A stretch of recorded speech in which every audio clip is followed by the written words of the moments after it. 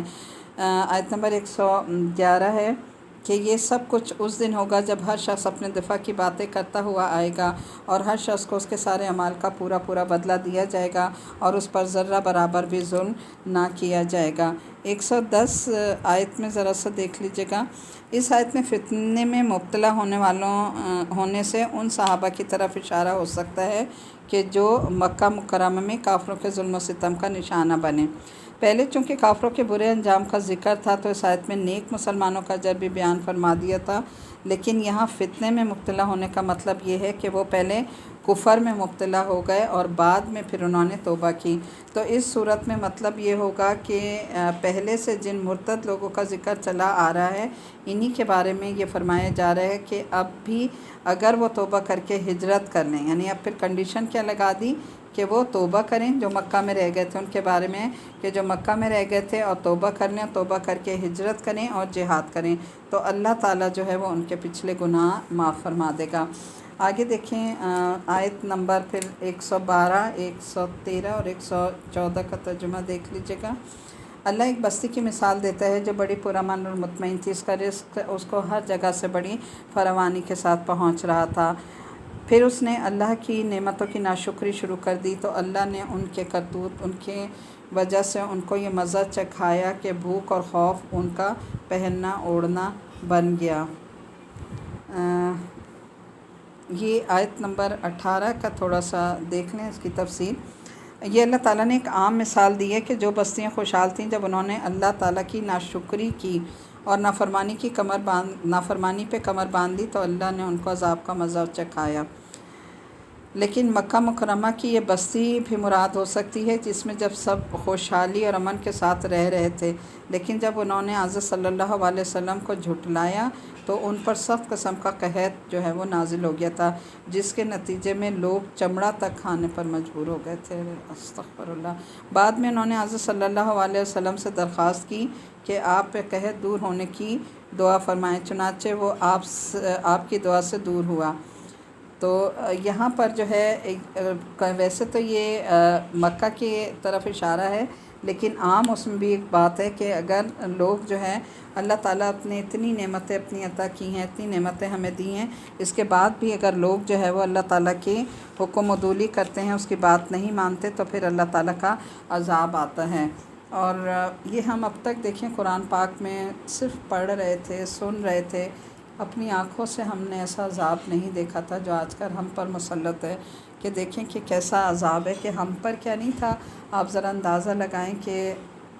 اللہ نے ہمیں کتنی فراوانی سے نعمتیں دی تھیں کہ آپ بازار نکل جائیں تو دیکھیں ریڑھیاں پھلوں سے بھری پڑی ہوتی ہیں۔ اللہ کی نعمتیں ایسی ہیں جیسے اوپر سے برس رہی ہیں۔ اور رمضان میں بھی آپ دیکھیں کیسے اللہ تعالیٰ کی نعمتیں اس کے گھر میں برستی تھیں، جنہوں نے رمضان وہاں کی ہوں تو انہیں یاد ہوگا۔ لیکن ہوا کیا کہ اتنی نعمتیں پانے کے بعد ہر طرح کی ہمارے لیے فراوانی، ہم نے اللہ تعالیٰ کی ناشکری کی اور کبھی اس کا شکر ادا نہیں کیا، اور ہم گلے شکوے کرتے رہے، تو آج دیکھیں اللہ نے ہمیں بھی عذاب میں پکڑ لیا ہے۔ بس آگے اللہ تعالیٰ ہماری دعاؤں کو، ہماری توبہ استغفار کو قبول کر لے اور ہمیں ان چیزوں سے دور کر دے جن کی وجہ سے ہم یہ دن دیکھ رہے ہیں۔ آیت نمبر 113 دیکھیے۔ اور ان کے پاس انہی میں سے ایک پیغمبر آیا تھا، مگر انہوں نے اس کو جھٹلا دیا، چنانچہ جب انہوں نے ظلم اپنا لیا تو ان کا عذاب نے آپ پکڑا، لہٰذا اللہ نے جو حلال پاکیزہ چیزیں تمہیں رزق کے طور پر دی ہیں انہیں کھاؤ اور اللہ کی نعمتوں کا شکر ادا کرو اگر تم واقعی اس کی عبادت کرتے ہو۔ تو وہی بات ایک حکم بار بار کہ جو تو نعمتیں دی ہیں کوئی پابندی نہیں ہے سوائے 4 چیزوں کے، باقی دنیا کی ہر چیز تمہارے لیے اللہ نے حلال کی ہے۔ ان حلال چیزوں کو کھاؤ اور کھانے کے بعد پھر کیا کرو؟ اللہ کا شکر ادا کرو، اور اگر تم واقعی اس کی عبادت کرتے ہو تو۔ آگے آیت نمبر 115 سے 118 تک دیکھ لیجیے گا۔ اس نے تو تمہارے لیے بس مردار خون، خنزیر کا گوشت اور وہ جانور حرام کیا ہے جس پر اللہ کے سوا کسی اور کا نام پکارا گیا ہو۔ البتہ جو شخص بھوک سے بیتاب لذت کے لیے نہ کھائے اور ضرورت کی حد سے نہ بڑھے تو اللہ بہت بخشنے والا اور بڑا مہربان ہے۔ یہ آیتیں پہلے بھی دیکھیں سورہ نام میں بھی گزر چکی ہیں اس طرح کی کہ انما حرم علیکم المیتۃ والدم ولحم الخنزیر، وہی 4 چیزیں اللہ تعالیٰ نے جو ہے وہ ہمارے لیے حرام کی ہیں۔ ولحم الخنزیر وما اہل لغیر اللہ بہ فمن اضطر غیر باغ ولا عاد فإن اللہ غفور الرحیم۔ 4 چیزیں کیا کیا حرام کی ہیں؟ بہتا ہوا خون، مردار، سب سے پہلے مردار، اس کے بعد بہتا ہوا خون، خنزیر کا گوشت، اور ہر وہ چیز جس پر غیر اللہ کا نام لیا جائے۔ کوئی بھی ایسے خیرات ہے، زکوٰۃ ہے یا نیاز ہے جو اللہ کے علاوہ کسی اور کے نام پر کی گئی ہو تو وہ حرام ہے، اس کا کرنا، اس کا کھانا سب حرام ہے، باقی ساری چیزیں حلال ہیں۔ ہاں اس صورت میں کہ اگر انسان کی جان کو خطرہ ہو، اس کی موت کا وقت آ جائے بھوک کی وجہ سے، تو ان 4 چیزوں میں سے وہ یہ چیزیں استعمال کر سکتا ہے، لیکن صرف اتنا جو کراہت کے ساتھ وہ چند لقمے کھائے کہ اس کی جان بچ جائے، اس سے زیادہ پیٹ بھر کے حرام کھانے کی اجازت نہیں ہے۔ تو چوتھی بات پہ ذرا غور کر لیجئے، جو غیر اللہ کی یہ خیرات یا نیاز جو ہوتا ہے نا وہ بھی جائز نہیں ہے۔ آیت نمبر 116 سے 118 تک دیکھ لیجیے گا۔ اور جن چیزوں کے بارے میں تمہاری زبانیں جھوٹی موٹی بناتی ہیں ان کے بارے میں یہ مت کہا کرو کہ یہ چیز حلال ہے اور یہ حرام ہے، کیونکہ اس کا مطلب یہ ہوگا کہ تم اللہ پر جھوٹ بہتان باندھ رہے ہو۔ یقین جانو کہ جو لوگ اللہ پر جھوٹ باندھتے ہیں وہ فلاح نہیں پاتے۔ دنیا میں جو عیش حاصل ہے وہ بہت تھوڑا سا ہے اور ان کے لیے دردناک عذاب تیار ہے۔ اور یہودیوں کے لیے ہم نے وہ چیزیں حرام کی تھیں جن کا تذکرہ ہم تم سے پہلے ہی کر چکے ہیں، اور ہم نے ان پر کوئی ظلم نہیں کیا بلکہ وہ خود اپنی جانوں پر ظلم ڈھاتے رہے۔ یہ جو آیت ہے نا، آیت نمبر 115، دیکھیں بہت الحمدللہ کافی دفعہ میں نے دورہ قرآن کروائے ہیں، کورسز کروائے ہیں، اور ان آیات سے ہم بہت دفعہ گزرے، لیکن جب یہ آیت میں نے پڑھی نا تو وہ انسان کو جھنجھوڑ دیتی ہے کہ اللہ نے کہا کہ قرآن میں جو بات ہے اس کو کھول کھول کر واضح کر کے لوگوں کو بتا دو، حق لوگوں کے سامنے کھول دو، اور جو کوئی حق کو چھپائے گا اس پر اللہ کی، تمام فرشتوں کی، تمام انسانوں کی اور ہر لعنت کرنے والوں کی اس پر لعنت ہے۔ تو دیکھیں ہم سب کا، اور جتنے علم والے ہیں، جتنے عالم ہیں، ان سب کو یہ آیت کھول کر بتانی چاہیے تاکہ لوگوں میں اویئرنیس آئے اور انہیں پتہ چلے کہ کیا چیزیں ہمارے لیے حلال ہیں اور کیا حرام ہیں۔ لوگ آتے ہیں ہم سے اکثر یہ کوسچن کرتے ہیں کہ جی یہ چیز جائز ہے، وہ نیاز جائز ہے، وہ خیرات جائز ہے، تو دیکھیں صاحب واضح اللہ نے ایک جملے میں بات ختم کر دی کہ وما اہل لغیر اللہ، کہ ہر وہ چیز جس پر غیر اللہ کا نام لیا گیا ہو وہ حرام ہے، وہ جائز نہیں ہے، بس دیٹس آل۔ اس کے علاوہ بار بار چھوٹے موٹے بنی اسرائیل کی طرح سوال کرتے رہنا کہ اللہ پھر اس چیز پہ ہاتھ رکھ دے جس کو آپ چاہتے ہیں۔ تو دیکھیں اب عذاب کی اگر بات ہوتی ہے نا تو دیکھیں کیا ہم نے ایسا نہیں کیا، اللہ کی حرام کردہ چیزوں کو ہم نے کتنی دیدہ دلیری سے اپنے پر حلال کیا ہوا ہے۔ تو ظاہر ہے اللہ نے جب کھول کے بتا دیا، آگے ہم لوگوں کو کھول کر نہیں بتائیں گے تو ہم پر بھی لعنت ہوگی اور لوگ اور ہم خود عذاب میں سب مبتلا ہو جائیں گے۔ آیت نمبر 119 سے 123 تک دیکھ لیجئے۔ پھر بھی تمہارا رب ایسا ہے کہ جن لوگوں نے نادانی میں برائی کا ارتکاب کر لیا اور اس کے بعد توبہ کر لی، وہ اپنی اصلاح کر لی، تو ان سب باتوں کے بعد بھی تمہارا پروردگار بہت بخشنے والا اور بڑا مہربان ہے۔ بے شک ابراہیم ایسے پیشوا تھے۔ آیت نمبر 120 اور 121 کو دیکھ لیجئے گا۔ ان ابراہیم کان امۃ قانتا للہ حنیفا ولم یک من المشرکین شاکرا لانعمہ اجتباہ وہداہ الی صراط مستقیم۔ بے شک ابراہیم ایسے پیشوا تھے جنہوں نے ہر طرف سے یکسو ہو کر اللہ کی فرما برداری اختیار کر لی تھی۔ وہ ان لوگوں میں سے نہیں تھے جو اللہ کے ساتھ کسی کو شریک ٹھہراتے تھے، وہ اللہ کی نعمتوں کے شکر گزار تھے، اس لیے انہیں چن لیا تھا، اللہ نے انہیں چن لیا تھا اور ان کو سیدھے راستے تک پہنچا دیا تھا۔ اب یہ دیکھیں یہ کرائٹیریا ایک بتایا گیا کہ جو بھی اللہ کے لیے چاہے کہ اللہ اسے چن لے اور اس کے سیدھے راستے پر آ جائے، تو حضرت ابراہیم کی طرح اسے کیا کیا باتیں کرنی چاہیے، اللہ کی طرف فرما بردار ہو، ہر شرک سے آزاد ہو جائے، اور دوسرا کیا کرے کہ اللہ کی جو نعمتیں ہیں ان کو پانے کے بعد اس کا شکر ادا کرے، تو انشاءاللہ اللہ تعالیٰ اس سے بھی چن کے اپنا دوست بنا لیں گے۔ اگر یہ کوالٹیز ہمارے اندر ہوں گی تو انشاءاللہ ہم بھی اللہ تعالیٰ کا قرب پا لیں گے۔ اور ان کو دنیا میں بھی بھلائی دی تھی اور آخرت میں بھی، تو یقیناً ان کا شمار صالحین میں ہے۔ پھر اے پیغمبر صلی اللہ علیہ وسلم، ہم نے تم پر بھی وحی کے ذریعے یہ حکم نازل کیا ہے کہ تم ابراہیم کے دین کی پیروی کرو، جس نے اپنا رخ اللہ ہی کی طرف کیا ہوا تھا اور وہ ان لوگوں میں سے نہیں تھے جو اللہ کے ساتھ شریک ٹھہراتے تھے۔ ثم اوحینا الیک ان اتبع ملت ابراہیم حنیفا وما کان من المشرکین۔ حلال چیزوں کو ان مشرکوں نے حرام کر رکھا تھا، وہ حضرت ابراہیم کے وقت سے ہی حلال چلی آ رہی تھیں، البتہ ان میں سے جو چند چیزوں کو یہودیوں پر بطور حرام کیا تھا وہ پیچھے ہم تھوڑا سا سورہ اس میں نساء میں پڑھ چکے ہیں۔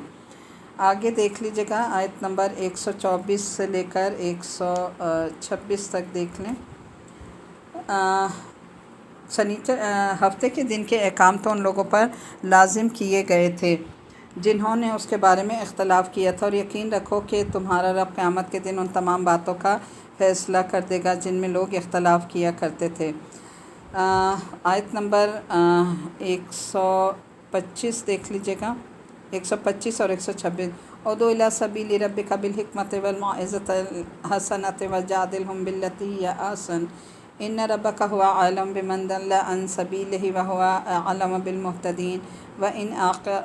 عاقبتم فعاقبوا بمثل ما عوقبتم به ولئن صبرتم لھو خیر للصابرین۔ صدق اللہ العظیم۔ اور اگر تم لوگ کسی کے ظلم کا بدلہ اپنے رب کے راستے کی طرف لوگوں کو حکمت کے ساتھ اور خوشلوبی سے نصیحت کر کے دعوت دو، اور اگر بحث کی نوبت آئے تو ان سے بحث بھی اچھے طریقے سے کرو جو بہترین ہو، یقیناً تمہارا پروردگار ان لوگوں کو بھی جانتا ہے جو اس کے راستے سے بھٹک گئے ہیں، اور ان سے بھی خوب واقف ہے جو راہ راست پر ہیں۔ اور اگر تم لوگ کسی کے ظلم کا بدلہ لو تو اتنا ہی بدلہ لو جتنی تمہارے ساتھ زیادتی کی گئی ہے، اور اگر صبر ہی کر لو تو یقیناً یہ صبر کرنے والوں کے حق میں بہت بہتر ہے۔ اب دیکھیں اس آیت میں 124 125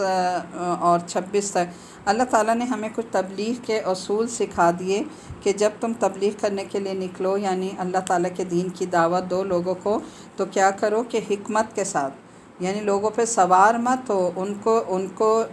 خوبصورت طریقے سے خوش اسلوبی سے نصیحت کرو، اور نصیحت کیسی ہو جو لوگوں کے دلوں میں اتر جائے، اور اگر کہیں بحث بھی کرنا پڑے تو اچھے طریقے سے بحث کرو جس سے تم انہیں قائل کر لو، لیکن اگر کوئی ایسا بحث مباحثہ ہو کہ جس میں تمہارے دین جانے کا خطرہ ہو یا لڑائی جھگڑا شروع ہو جائے تو بہتر ہے کہ پھر وہاں سے ہٹ جاؤ، بحث نہ کرو۔ یہ طریقہ ہمیں بتا دیا گیا، اور پھر آگے ہمیں کہا گیا کہ اگر تمہارے ساتھ کوئی زیادتی کرتا ہے یا ظلم کرتا ہے تو ہاتھ پہ ہاتھ رکھ کے مت بیٹھو، تم بدلہ لے سکتے ہو، لیکن کیا کہا کہ صرف اتنا بدلہ لو جتنی تمہارے ساتھ زیادتی کی، اس سے آگے نہ بڑھو، کیونکہ اگر تم اس سے آگے بڑھ کے کرو گے تو پھر تم ظالم ہو جاؤ گے، وہ مظلوم ہو جائے گا۔ اور پھر بھی اللہ نے کہا کہ اگر صبر کر لو تو زیادہ بہتر ہے، کیونکہ صبر جو ہے وہ تمہارے حق میں بہتر رہے گا۔ آیت نمبر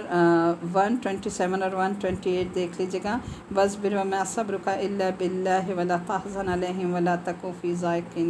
ضَيْقٍ مِّمَّا يَمْكُرُونَ إِنَّ اللَّهَ مَعَ الَّذِينَ اتَّقَوْا وَالَّذِينَ هُمْ مُحْسِنُونَ۔ اور اے پیغمبر صلی اللہ علیہ وسلم، تم صبر سے کام لو، اور تمہارا صبر ہی اللہ کی توفیق ہے، اور ان کافروں پر صدمہ نہ کرو جو مکاریاں یہ لوگ کر رہے ہیں، ان کی وجہ سے تنگ دل نہ ہو، یقین رکھو کہ اللہ ان لوگوں کا ساتھی ہے جو تقوی اختیار کرتے ہیں اور جو احسان پر عمل پیرا ہیں۔ صدق اللہ العظیم۔ اچھا یہاں دیکھیں پھر آخر میں اللہ تعالیٰ اس صورت میں ساری نعمتیں گنوانے کے بعد نبی کریم صلی اللہ علیہ وسلم کو جو ایک بہترین نصیحت فرما رہے ہیں، وہ کیا کہ جب تم اللہ کے راستے میں نکلے ہو، ہماری دین کی دعوت دے رہے ہو، تو ظاہر ہے لوگ تمہارے مخالف ہوں گے، تمہارے ساتھ دشمنی بھی کریں گے، باتیں بھی بنائیں گے تم، اور دیکھیں کہ دشمن کیا کیا کفار نے آپ صلی اللہ علیہ وسلم کے ساتھ کیا کیا نہیں کیا، کبھی آپ کو ساحر کہا، کبھی جادوگر کہا، کبھی کچھ کہا، لیکن ہر اس میں اللہ تعالیٰ کا ایک ہی حکم تھا۔ اللہ تعالیٰ نے کیا کہا کہ تم صبر سے کام لو اور ان کی باتوں کا غم نہ کرو۔ تو اللہ تعالیٰ نے جب نبی کریم صلی اللہ علیہ وسلم کو یہ حکم دیا تھا کہ آپ صبر سے کام لیں، ہم اس صبر کا صلہ آپ کو اس دنیا میں بھی دیں گے اور اس دنیا میں بھی، تو نبی کریم صلی اللہ علیہ وسلم کے ذریعے ہر اس داعی کو یہ پیغام پہنچ رہا ہے اللہ کا کہ جو لوگ بھی دین کا کام کر رہے ہیں، ظاہر ہے لوگ اتنی آسانی سے دین کا کام نہیں کرنے دیتے، دین والوں پر ہر طرح کے تہمتیں لگائی جاتی ہیں، الزام لگائے جاتے ہیں، ان کو کیا کیا نہیں کہا جاتا، کبھی انہیں گمراہ کہا جاتا ہے، کبھی کوئی بات ان کے بارے میں کی جاتی ہے، کبھی ان کا مذاق اڑایا جاتا ہے۔ تو ہمارے لیے بھی اللہ کا یہی حکم ہے جو ہمارے پیارے نبی صلی اللہ علیہ وسلم کے لیے حکم تھا کہ ہمیں بھی پھر کیا کرنا ہے کہ اللہ کے راستے میں کام کرنے کے لیے صبر سے کام لینا ہے، اللہ تعالیٰ سے اس کی توفیق مانگنی ہے، اور جتنا ہم صبر کریں گے انشاءاللہ تعالیٰ ایک وقت آئے گا کہ اللہ تعالیٰ ہماری آنکھوں سے ہمیں دین کی ترقیاں دکھائے گا، ہمارا اسلام جو ہے وہ سر بلند ہوگا، اور انشاءاللہ تعالیٰ گھر گھر میں قرآن بھی پہنچے گا، دین بھی پہنچے گا، اور لوگ بھی حق پر آئیں گے۔ تو ایک داعی کا کیا کام ہے کہ صبر سے اپنا کام جاری رکھے، اپنے کام کو نہ چھوڑے، اللہ کے راستے سے نہ ہٹے، اور اس کے ساتھ ساتھ دن میں کیا بتایا ایک داعی کے لیے کہ دن میں وہ کام کرے، محنت مشقت کرے، اور رات کو پھر اللہ سے مانگے، یعنی تہجد میں اللہ کی مدد مانگے، تو وہ پھر تہجد میں ایک پیٹرول ملتا ہے ایک داعی کو، جس سے وہ آگے دین کا کام کرنے کے قابل ہو سکتا ہے۔ تو ہر داعی جو ہے وہ ان آیات پر عمل کرے کہ صبر کرے، اللہ کے راستے میں ثابت قدم رہے، اور اللہ سے دعا کرے، جو لوگ اس کی مخالفت کر رہے ہیں ان کے لیے بھی دعا کرے کہ اللہ ان کی مخالفتوں کو ختم کرے، اللہ انہیں بھی ہدایت دے، اور جن نعمتوں سے، دین کی نعمت سے جو بہت بڑی نعمت ہے، اللہ نے جس ایک داعی کو نوازا ہے، اللہ تمام لوگوں کو ہدایت پر لے آئے، اور اللہ تعالی ہم سب کے گناہوں کو معاف فرما دے۔ یہاں ہمارا الحمدللہ 14واں پارہ ختم ہو گیا ہے، اللہ تعالیٰ اسے قبول فرمائے۔ ربنا تقبل منا انک انت السمیع العلیم وتب علینا انک انت التواب الرحیم، وصلی اللہ تعالی علی خیر خلقہ محمد وعلی آلہ واصحابہ اجمعین برحمتک یا ارحم الراحمین۔ سبحان ربک رب العزۃ عما یصفون وسلام علی المرسلین والحمد للہ رب العالمین۔ اللہم لک الحمد کلہ ولک الشکر کلہ، اللہم لک الحمد کلہ ولک الشکر کلہ۔ السلام علیکم ورحمۃ اللہ وبرکاتہ،